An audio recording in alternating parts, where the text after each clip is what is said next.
আম্বানি ফ্যামিলির বিয়ে অ্যাটেন্ড করতে গেছিলাম, সেখানে সাজগোজ তো তোমাদের সাথে শেয়ার করেছি, তোমাদের বেশ ভালো লেগেছে আর প্রচুর কমেন্ট পেয়েছি যে ওখানে কি খেলে কি করলে, প্রচুর কিউরিয়াসিটি তোমাদের। ভাবলাম আজকের দিনটা এইটার উপলক্ষেই থাক যে আমরা ওখানে কি কি খেলাম, কেমন খেলাম, এই নিয়েই তোমাদের সাথে আলোচনা করব।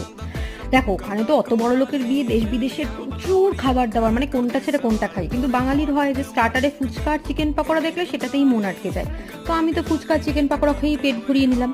তারপর সবার সাথে ফটো তুললাম, সব সুপারস্টার মেগাস্টাররা আমাকে ডেকে ডেকে ফটো তুলছে, রিল বানাচ্ছে। তারপর কোনো মতে সেসব থেকে রেহাইতে মেন কোর্সের দিকে গেলাম আমি আর বিশ্বাস। আর তার মধ্যে সব আমাদের মেগাস্টার সুপারস্টাররা আমাদের সাথেই খাওয়া দাওয়া করছিল, তারা সবাই ডায়েট করে অল্প অল্প খায়।